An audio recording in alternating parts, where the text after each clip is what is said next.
Yo, what's up, y'all? It's your boy Chris here, your one and only Data Bunny. And in today's quick video, I am actually going to go over a question I received from one of my past videos that I made. So the question was, how do I get started on creating a basic networking lab, right? What's the basic stuff that I need to create a network lab? So in this part of the video, I am going to show you just the graph, right? So showing you what's like the basics that you need, what you should start off with, and then afterwards you can just work your way up. So this is going to be stripped down basic networking stuff. And after this section of the video, I'm actually going to show you the physical devices of what you should use. What I recommend, good using, coming in as a beginner and learning how to do networking. So let's start here, and I will show you all exactly what what I want you to start using and start doing. If you're just starting to learn networking, you just want to build a basic lab, watch this part right here.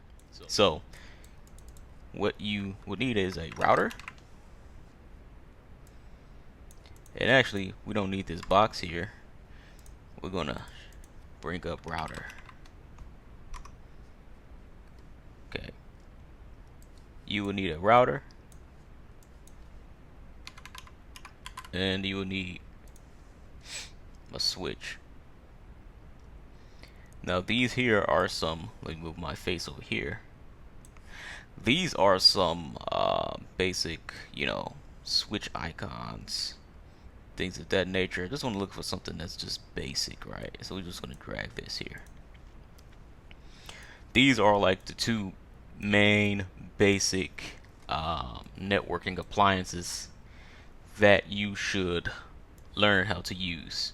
Okay, the router is used to route what are called packets. You're taking data from one network to another network on the other side of the globe. Routers are responsible for doing the routing aspect of networking. Switches are used to transfer and transmit what are called frames through the network, through the inside network, or the local area network, right? The local area network is what your network is in your house, just your house alone, no one else's house. It has nothing to do with you, playing with someone on the other side of the globe or going on the internet. Those frames are not that. They are just transmitting information from one device to another device in your actual network, your local area of the network, or short LAN, right? LAN. This is your LAN. Boom. Okay. The router, right, will take those frames and add an IP header to it, and then that becomes a packet, right?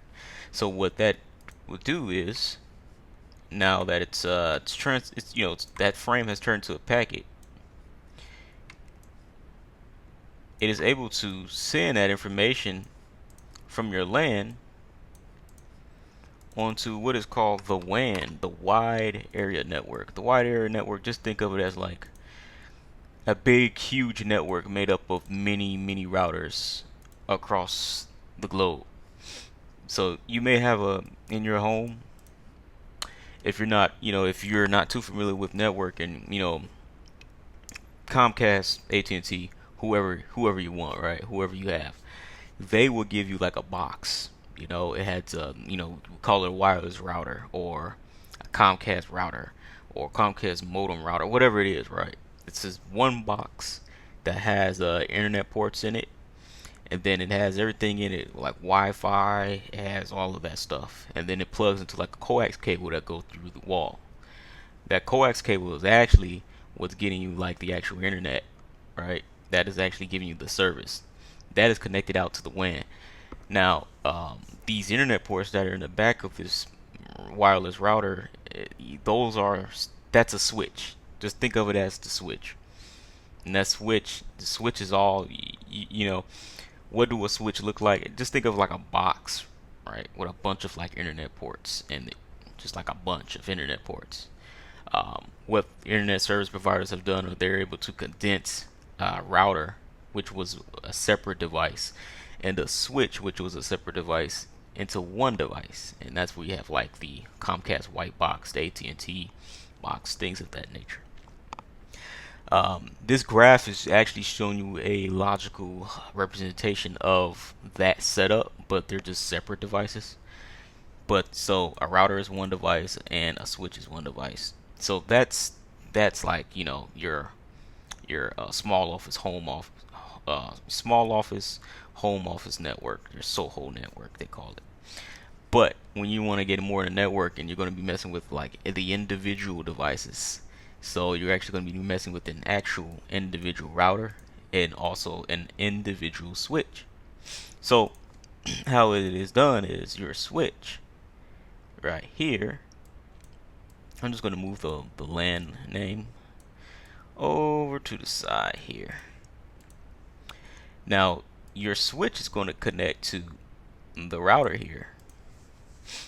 Okay, and this is where all the traffic will be able to go out to the internet with. You have to create like the routes and stuff like that. You know, you have to do all of that stuff.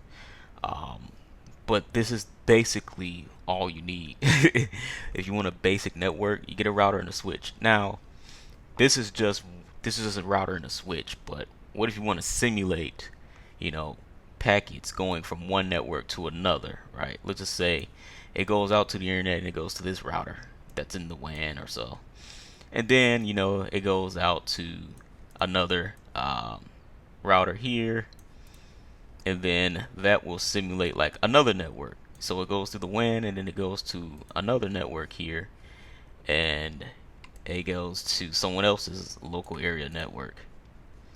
This is, you know, how networking is done. It's pretty much like that. You want to buy at least a router. You want to buy at least 2 routers. You know, if you want to be very basic with it, you just want to learn the basics and then decide whether you want to buy more or not. You go ahead and you buy 2 routers. You buy a router, this router, you buy another router. Make sure they're the same models, right? And then you also want to buy, you can buy two for each network. So um, let's just simplify this graph a little more for you. So let's say, this looks kind of crazy, but let's say here you want to start a network, a basic networking lab, and you want to simulate, you know, network communication. I would say buy 4 switches actually. If you want to do like a 2 network lab, buy at least 4 switches, and then buy 2 routers. Okay, this is just a basic lab. You know, it's very stripped down. It's not too much. It's not super crazy. And then you get to decide what you want to use or what do you want to buy afterwards. You know, do you want to expand on your lab? Send this to the back here. This is going to be a basic lab here. So I'm going to call this basic network lab. Boom. This is a 2-network lab. You have one network here and you have another network here. You're able to simulate packets coming from one network to another network, and you're also able to learn about switching here using two switches. You'll be able to learn about switch, you know, spanning tree. You'll be able to learn about port security. You'll be able to learn about VLAN segmentation, because you're using what is called a router on a stick topology, which is just the router at the top and then all the switches at the bottom. all your VLAN and your trunks are going through this cable here. So the router will be able to segment the network. So you learn about network segmentation, and then you can also do the same thing on the other network, learn about that, and just pretty much just simulate the whole thing. And this is very basic, but I believe starting off slow is exactly what you need. I started off pretty slow. I had like a router and 2 switches. I didn't even have another network at the time. It was just a router and 2 switches, and I learned uh, not everything on it, because that's when I started to expand during my studies with the CCNA, and then I used Packet Tracer. That's another thing. You can use Packet Tracer if you don't have physical equipment. But this question was more basically on like physical equipment, right? So I would definitely buy a router and 2 switches, or two routers and 4 switches to be more exact, to get that whole thing. So let's go to eBay, right? What routers would I recommend? I would recommend the Cisco 1921 routers. So you see what I'm doing now? I'm going on eBay. Uh, you can get them. This one for like, this kind of damaged though. 84. That's kind of too high. It'd be damaged. $72, right? You have $64. These all use. I definitely recommend make sure you get the power cable with them, and also get like a USB to serial cable, because you will need that. But yeah, these are the prices. These 1921 routers are really, really good, especially for labbing. So I would get about 2 of those. And then for the switches, Catalyst, I will say the 3750s. I believe these are really good switches. Here's one for like $45. 3750, 48 ports, right? Fast Ethernet, so that's like 100 megs. But then you also have like the gigabit Ethernet. The 3750X are the gigabit. The regular 3750s are just like the fast Ethernet. But you will get that. This is a lot. You get 3 for $100. You can, just scan it. Just scan it, right? Cisco Catalyst 3750, 48 ports. You get two here. It looks like for $49.98. Also take a look at the seller positive. There's this. Is this a 0 seller percentage? So I kind of look at that too. I like to look at the percentages. But yeah, these prices actually went up, since the last time I bought. Well, I got these 3750s from my job. Now, if you don't want to do the 3750s, you can't do the 3750s. The next one I would recommend is the 2960s. So you have the 3750s, which are nice, right? But then you also have the Catalyst 2960 switches. The little older model, but again, what I also look for, which most of them are, their images. Make sure they are a K9 image. Reason why I say K9, the letter K, kilo 9. The reason why I say K9 is because it has the cryptographic functionalities in them.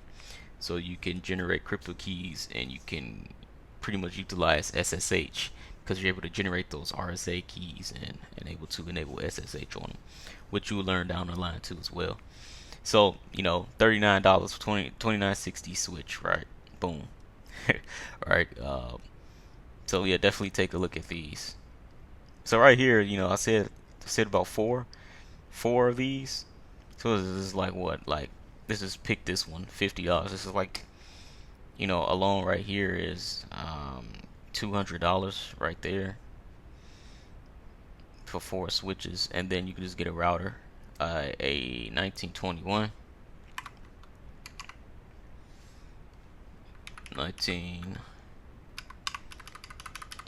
router,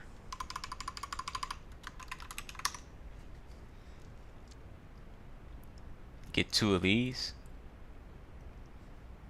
and then bam, you're ready to go. You can even get them cheaper, right? If you don't do the eBay thing. See, I'm doing eBay because this was just, this was what I was used to doing and using as eBay. But if you can't do eBay, you can probably use like the Facebook Marketplace or even Craigslist if you can, and find equipment that way. But these are the devices I would recommend starting out. Um, and then if you want to do it a step above, you want to start more on the security side, buy a firewall. I really recommend the FortiGates. You can use FortiGates with Cisco switches. Okay, and you can also use them to communicate with Cisco routers as well. So you can still do that routing stuff. You just need to learn how to make that work, and on the FortiGate side, and then also your Cisco routers and switches. That's all. That's all to it. Now the resource, the 101 Cisco CCNA lab book. I would definitely take a look at this book. You can find it on Amazon. Let me go to Amazon here. It's for $39.99. This book is really great because it's like 101 labs, right? And it's from 2020, right? But it's a really good book. I have this book, and you actually have labs in there, so you're not sure like what type of lab should I make. This will tell you, and this will tell you the commands afterwards. It'll tell you the description how to do it, like what you need to do to accomplish the lab, and then it also tells you the commands as well. So this is a really good book.